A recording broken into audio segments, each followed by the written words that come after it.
ก็คืออะไรเอ่ยอะไรเอ่ยไม่มีชีวิตอันนี้มีกติกานิดนึงนะคะห้ามไปเซิร์ชดูนะคะใช้ความคิดนะคะต้องใช้ความคิดใช้หัวสมองของตัวเองนะคะโอเคนะคะห้ามขี้โกงกันนะคะอะไรเอ่ยไม่มีชีวิตอืมอะไรเอ่ยไม่มีชีวิตอะไรเอ่ยไม่มีชีวิตไม่มีกระดูกนะคะไม่มีกระดูกด้วยกระดูกแต่ว่าลุกได้เอออะไรเอ่ยไม่มีชีวิตไม่มีกระดูกแต่ว่าลุกได้อะติ๊กตอกนะคะให้เวลาแล้วก็ใครตอบมาคนแรกนะคะใครตอบมาคนแรกเดี๋ยวให้รางวัลเป็นอะไรดีเนาะจะให้ได้ยังไงเนาะเนี่ยอยู่ไกลตอบมาก่อนดีกว่านะคะตอบมาก่อนนกรอคำตอบนะคะอะไรเอ่ยไม่มีชีวิตไม่มีกระดูกแต่ว่าลุกได้นะคะอืมอะไรคะเนี่ยอ๋อพี่ชัยมาสวัสดีน้องเจนนะคะพี่ชัยได้ยินคำถามหรือเปล่าคะเนี่ยขออภัยนะคะสวัสดีค่ะบ่าวรัตนะสวัสดีค่ะขอบคุณนะคะที่เข้ามาคุยเป็นเพื่อนกันวันนี้ก็ในระหว่างที่นกรอเพื่อนเนี่ยนกก็มีคำถามนะคะให้ทุกคนมาร่วมสนุกกันแบบไร้สาระไปก่อนนะคะก็คือไฟ อ๋อนี่มาแอบฟังอยู่นานแล้วล่ะคะบ่าวรัตนะไม่ใช่เนาะไม่ใช่ลุกแบบนั้นนะคะนี่ภาษาไทยก็เป็นเขาเรียกอะไรนะเล่นคำได้ใช่ไหมคะก็คำว่าลุกมีหลายความหมายแต่ความหมายของนกในคำถามนี้ลุกก็คือหมายความว่าลุกขึ้นน่ะอะไรแบบเนี้ยลุกขึ้นแบบยืนได้นะคะไม่ใช่ลุกแบบฟูแบบนั้นนะคะแต่ว่าเป็นคำตอบที่ดีนะคะนกชอบมากเลยบ่าวรัตนะ ไม่มีชีวิตไม่มีกระดูกแต่ว่าลุกฟู่ได้ก็คือไฟเนาะอ่ะเก่งอ่ะนี่มีปัญญานะคะเนี่ยน้องเจนสวัสดีพี่บ่าวรัตนะด้วยนะคะยังไม่ถูกนะคะจะมีใครช่วยพี่รัตนะคิดนิดนึงนะคะเหตุผลที่นกชอบภาษานะคะก็แต่นกไม่ได้เก่งภาษาแต่ว่านกชอบนะคะนกชอบภาษาทั่วโลกเลยเพราะว่า เนี่ยแหละ เพราะมันเป็นแบบเนี้ยแบบในภาษาอังกฤษก็เหมือนกันใช่ไหมคะบางคำบางอะไรเงี้ยมันก็จะมีความหมายที่แบบเนาะแบบเนี้ยลุกก็จะมีหลายความหมายลุกก็ไม่ได้แปลว่าลุกที่ลุกฟู่อย่างเดียวนะคะก็มีลุกที่แปลว่ายืนด้วยแบบนี้นะคะ Ali right media hi how are you I'm good thank you for coming so how about you I hope you are good too right so where are you right now บ่าวรัตนะก็สวัสดีทุกคนด้วยนะคะพี่บ่าวรัตนะ say hi to everyone and YouTube and Monkey from um, please correct me if I said wrong your name is Chams Tali right Chams Tali Media thank you for your stickers พี่นันทิบอกว่าคิดถึงน้องนกนะคะพี่ช่วงนี้ยุ่งเยอะมากๆค่ะน้องสาวโอเคเลยค่ะไม่เป็นไรนะคะนกก็อุ๊ยทำไมมันบอก Internet connection is unstable ล่ะปกติ Wi-Fi ที่นี่มันแรงมากนะคะไม่เป็นไรครับพี่นันทิเพราะพี่นันทิสะสมมาเยอะแล้วนะคะก็ตามเหตุตามปัจจัยนะคะก็ยังมีคลิปมีอะไรนะคะที่ยังไปเยี่ยมกันได้อยู่ใช่ไหมคะเนี่ยนกก็เพิ่งจะขึ้นไม่กี่ครั้งเองนี่ขึ้นครั้งที่ต่อจากหายไปกี่วันเนี่ย2 วัน3 วันใช่ไหมคะที่ไม่ได้ไลฟ์ซึ่งนกคิดว่านกจะพยายามไลฟ์ทุกวันก็ยังทำไม่ได้เลยนะคะพี่นันทีมันก็มีเหตุนู่นนี่นั่นทำไมไม่ทราบว่าอินเทอร์เน็ตนกโอเคไหมคะเนี่ยโอเคนะคะยังไม่มีคำตอบนะคะในคำถามที่นกถามไปเมื่อกี้นะคะบ่าวรัตนาบอกว่าอะไรเนาะลุกได้ คิดอีกนิดนึงนะคะเพราะว่ายังไม่มีเพื่อนๆช่วยพี่บ่าวเลยนะคะอ้าวทำไงล่ะเนี่ยอะไร fine I'm good to hear that everyone should be fine alright โอเค M O C Hello สวัสดีค่ะคุณ M สวัสดีนะคะก็นกก็ขออนุญาตเรียกคุณ M นะคะทักค่ะขอบคุณมากค่ะคุณ M ตอนนี้ที่ออสเตรเลียกี่โมงแล้วคะแล้วก็ทำอะไรอยู่เอ่ยนะคะถ้าว่างๆกันนกก็อยากจะให้มาเล่นเกมด้วยกันสนุกๆนะคะพี่ชัยบอกว่าตอบ พี่ชัยขี้โกงหรือเปล่าเนี่ยเดี๋ยวนะคะพี่ชัยตอบขนนะครับคุณเอ็มออซี่ก็สวัสดีครับนะคะพี่นันทีก็โอเคชัดๆค่ะเอาละค่ะก็พี่ชัยตอบมาว่าขนเป็นคำตอบที่ถูกนะคะขนนี่ขนแขน stand up ใช่ไหมมันไม่มีชีวิตมันไม่มีกระดูกเนาะแต่มันลุกได้อะเวลาที่เราหนาวหรือว่าเวลาที่เราแบบแบบปวดท้องหนักแบบแรงๆอะไรแบบนี้นะ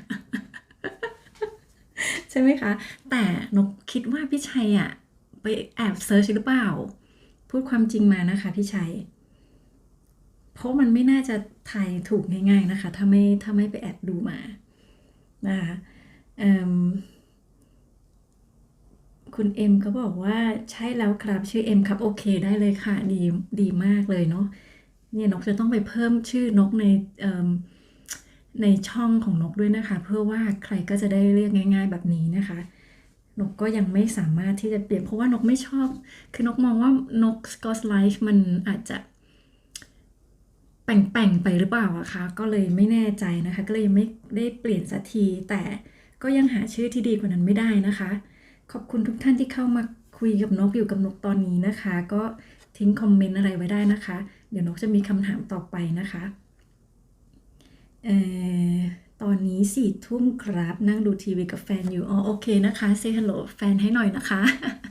ดูทีวีกันอยู่ก็ยังมาฟังนกได้ขอบคุณมากๆนะคะก็นี่นะตอนแรกนกพูดไปว่าผู้หญิงจะมีอะไรนะคะมีความสามารถในการที่จะทำอะไรหลายๆอย่างในเวลาเดียวกันได้นะคะไม่เหมือนผู้ชาย ที่จะต้องทำอะไรแบบทีละอย่างนะคะไม่งั้นเขาจะไม่มีสติแต่ก็ใช่ว่าการที่ทำอะไรหลายอย่างจะมีสตินะคะผู้หญิงก็ไม่ได้มีสติแต่ทำไปด้วยความเคยชินแล้วก็ต้องทำแบบนั้นนะคะก็เลยเพราะว่าด้วยความที่มันต้องทำไม่งั้นเราจะไม่มีอะไรเสร็จเลยสักอย่างนะคะถ้าเรามีสตินี่นะคะพี่นันทีถ้าพี่นันทียังฟังอยู่นกเคยคิดนะคะว่าจริงๆเราควรจะมีสติในการทำอะไรในแต่ละอย่างถูกไหมคะแต่ว่าหลายครั้งที่เราก็ทำไม่ได้เพราะว่าเพราะมันจะไม่เสร็จ เราก็เลยต้องทำอะไรหลายอย่างในเวลาเดียวกันซึ่งนกก็รู้มันไม่ดีเนาะแต่ก็ไม่แน่ใจว่าควรจะแก้ตรงนั้นยังไงนะคะก็ถ้าพี่นันทีทราบก็ช่วยบอกนกนิดนึงนกมีความรู้สึกว่านกตาจะไม่ค่อยดีนะคะเนี่ยเห็นคอมเมนต์ไม่ค่อยชัดปกติจะเป็นคนตาดีนะคะเนี่ยน้องอูดี้บอกสวัสดีพี่เอ็มนะคะน้องอูดี้สวัสดีพี่เอ็มด้วยค่ะแล้วก็น้องเจนสวัสดีพี่นันทีด้วยนะคะคุณเอ็มสวัสดีน้องเจนด้วยค่ะน้องเจนสวัสดีคุณเอ็มนะคะใช่ไหมอ่ะนกอ่านไปหรือยังถ้านกข้ามใครไปก็ขออภัยนะคะแต่นกจะพยายามอ่านตรงนี้นะตรงคุณเอ็มก็แล้วกันนะคะว่าดูทีวีอยู่กับแฟนนะคะแล้วก็น้องเจนสวัสดีพี่เอ็มด้วยค่ะแล้วก็คุณเอ็มก็สวัสดี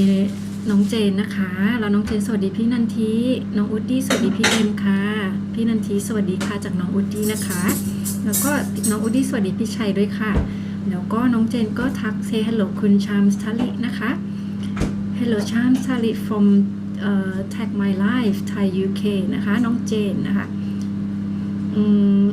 คุณเอ็มก็สวัสดีคุณอุดดี้ด้วยจ้าน้องอุดดี้ก็สวัสดีพี่เบารัตนะนะจ๊ะยังอยู่หรือเปล่าพี่เบารัตนะแล้วก็คุณวิกรมสวัสดีค่ะสวัสดีค่ะขอบคุณนะคะที่เข้ามาคุยกันนะคะมาอยู่เป็นเพื่อนนกนะคนเยอะจัง ไม่ใช่นกอ่านคอมเมนต์ช้าไงคุณวิกรมก็บอกว่าสวัสดีครับคุณสกอตไลฟ์บายนก นี่นะคะก็เป็นอีกชื่อหนึ่งที่นกก็ขอบคุณมากๆนะคะที่แนะนำชื่อนี้ซึ่ง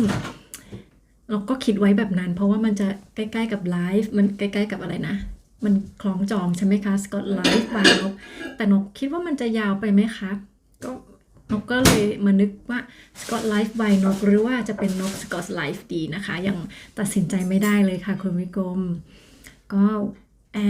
แวะมาใช่ไหมคะแวะมาเป็นกำลังใจขอบคุณนะคะ ถ้าอยู่ได้ก็อยู่นะคะเดี๋ยวนกจะอยากให้เพื่อนๆเล่นเกมนะคะ เมื่อกี้นกถามไปคำถามแรกนะคะว่า อะไรเอ่ยไม่มีชีวิตไม่มีกระดูกแต่ว่าลุกได้นะคะ คุณบ่าวรัตนาก็ตอบมาว่าไฟนะคะ เป็นคำตอบที่น่ารักมากๆแต่ว่าไม่ใช่ลุกแบบนั้นนะคะไม่ใช่ลุกฟูๆแต่เป็นลุกที่เป็นยืนนะคะพี่ชัยก็ตอบมาว่าเป็นขนนะคะเป็นคำตอบที่ถูกต้อง แต่ไม่รู้ว่าพี่ชัยไปแอบดูเซิร์ชมาหรือเปล่านะคะยังไม่ตอบนกนะคะพี่นันทิบอกใช่จ้าใช่จ้านี่คือใช่อะไรคะเนี่ยนกอ่านช้าอีกแล้วใช่ไหมพี่ชัยบอกว่าวูดดี้สวัสดีครับแล้วน้องวูดดี้ก็ให้เลิฟมานะคะเลิฟค่ะพี่ชัยก็สวัสดีพี่นันทิค่ะพี่นันทิสวัสดีเพื่อนรอบบ้านเลยนะคะคุณเอ็มอยู่ตรงไหนของห้องครับพูดเหมือนแอบ นกเหรอนกอยู่ในครัวค่ะอยู่ในห้องครัวเพราะว่าสามีทำงานในห้องรับแขกนะคะตอนแรกนกจะไปไลฟ์ที่ห้องนอนนะคะแต่ว่าโทรศัพท์แบตหมดนะคะต้องชาร์จก็เลยต้องเสียบตรงนี้ก็คิดอยู่นานนะคะว่าจะเอายังไงจะทำยังไงก็เลยมาใช้ไลฟ์ตรงนี้เพื่อว่าให้คุณแฟนนะคะถ้าเขามาทานข้าวก็จะได้นั่งตรงนั้นไม่ได้เข้ากล้องแบบนี้นะคะนี่ก็เป็นแผนของนกนะคะก็เลยมาไลฟ์แต่ว่าไม่ได้แน่ใจว่าน้องหรือพี่นะคะนกก็ขออนุญาตเรียกน้องไปก่อนเพราะว่าน้องเขาหน้าเด็กแล้วก็สวยมากเลยนะคะเลิฟ7นะคะขอบคุณมากๆค่ะขอบคุณค่ะคุณเอ็มก็บอกว่าน่ารักอยู่นะสามี ขอบคุณค่ะ สามีคุณเอ็มก็แบบหล่อนะคะอันนั้นออกจะหล่อเลยนะคะพี่นานาบอกว่าจ๊อบรอกดเลิฟไงอ่ะจะไม่ต้องกลับไปเลิฟอ๋อคือมันต้องรอใช่ไหมคะนกได้ยินพี่นานาบอกวันนั้นใช่ไหมคะว่าต้องรอนิดนึงไม่รู้เลยนะคะ หมายความว่าต้องเหมือนอะไรนะเหมือนดูคลิปเนาะเหมือนดูคลิปใช่ไหมคะเนี่ยทุกคนฟังไว้เลยนะคะนกได้ยินมาจากพี่นานาหรือเปล่าที่ว่า เข้ามาแล้วก็คืออย่าเพิ่งกดไลค์เลยนะคะนกก็ไม่แน่ใจนะคะอันนี้ต้องดูไปสักกี่นาทีนะคะแล้วถึงจะค่อยกดเพราะบางคนก็มากดแล้วก็ออกไปแบบนั้นใช่ไหมคะหรือว่า AI ก็อาจจะจับว่าก็คือมาทำหน้าที่แล้วก็ไปอย่างเดียวแบบนั้นหรือเปล่านะคะคล้ายๆกับการดูคลิปนะคะก็คือควรจะดูให้สักระยะหนึ่งก่อนที่จะกดก่อนที่จะเม้นคอมเมนต์เขียนคอมเมนต์แบบนี้นะคะก็ดีนะที่ปกตินกก็ดูก่อนนะคะแล้วค่อยเม้นแล้วส่วนไลฟ์เนี่ยส่วนมากนกก็ไปอยู่ตลอดอยู่แล้วนะคะนกไม่เคยแบบเข้าแล้วก็ออกอะไรแบบนั้นก็คือมีแต่เปิดไว้แล้วก็ตัวไปทำอย่างอื่นก็มีนะคะแบบนั้น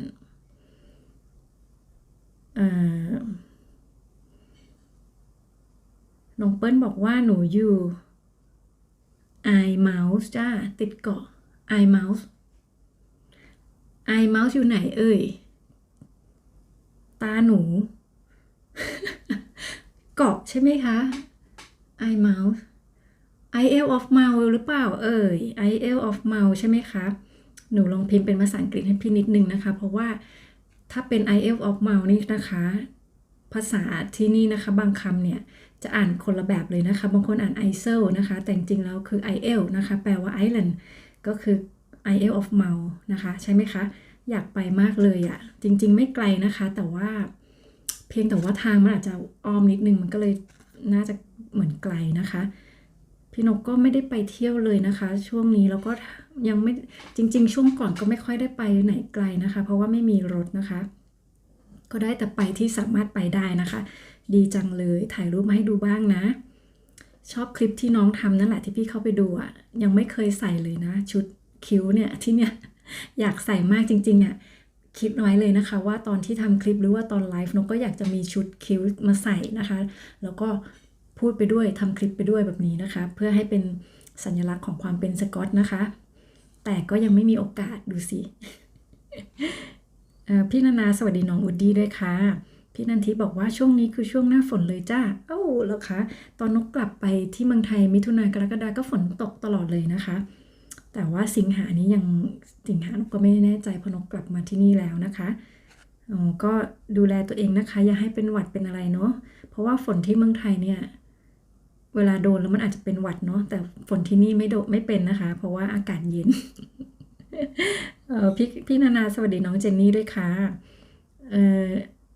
น้องเอกก็สวัสดีคุณเอ็มนะคะแล้วก็ น้องเอกก็ยังสวัสดีพี่นานาด้วยค่ะสวัสดีน้องเปิ้ลด้วยนะจ๊ะบอกว่านะฟูด hi hello thank you for coming so how are you I hope you are good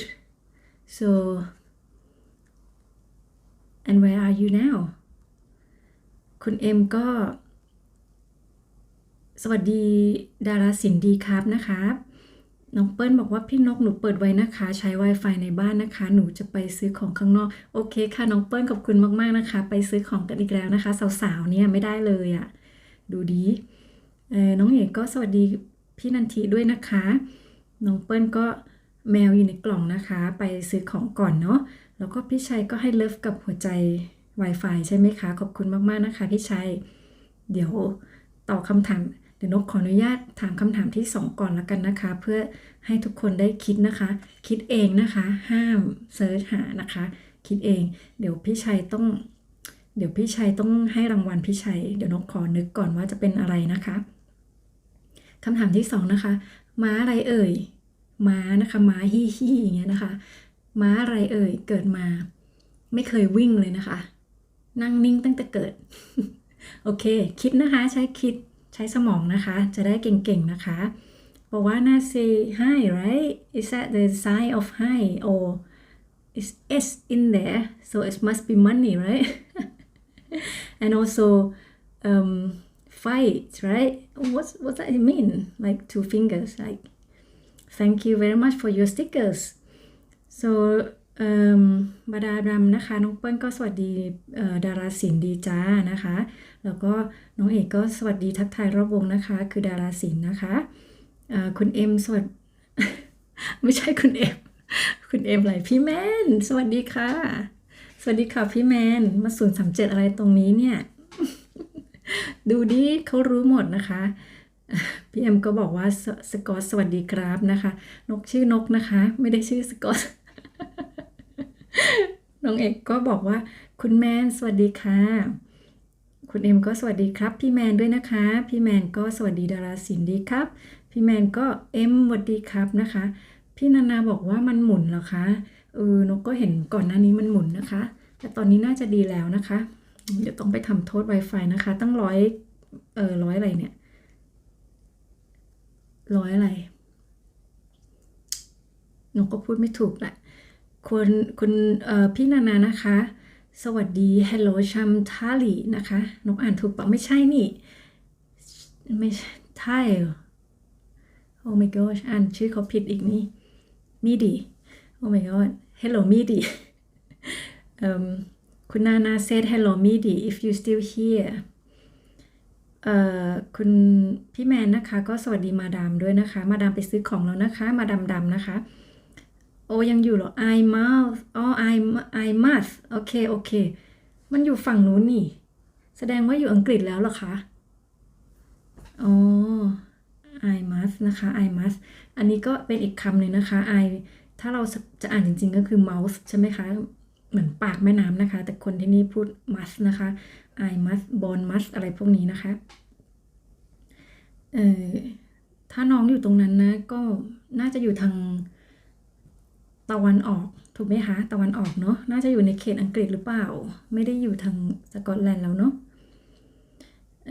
พี่แมนก็สวัสดีพี่นานาด้วยค่ะ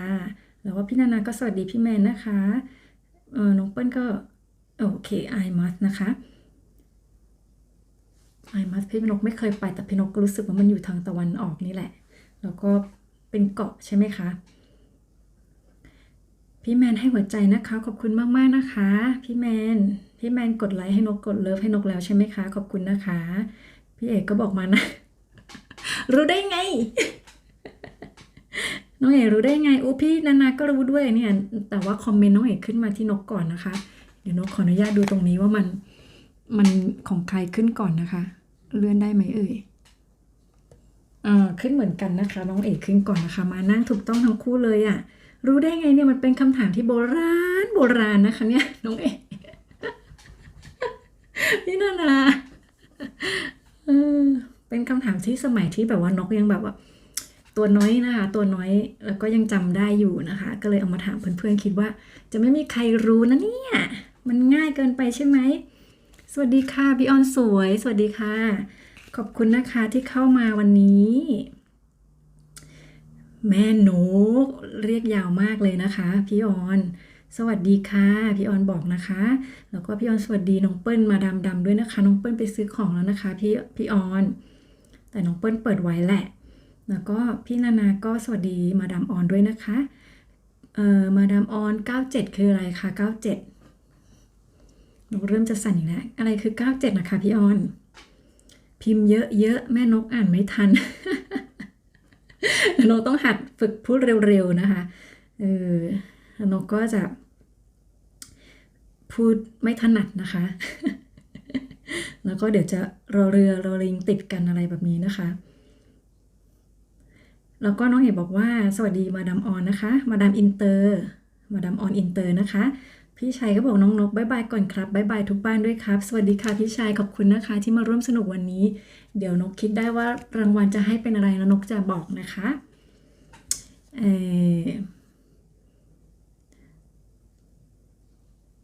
ถึงไหนแล้วเนี่ยน้องเปิ้ลบอกเขตสกอตแลนด์อ๋อชายแดนหน่อยใช่ไหมคะ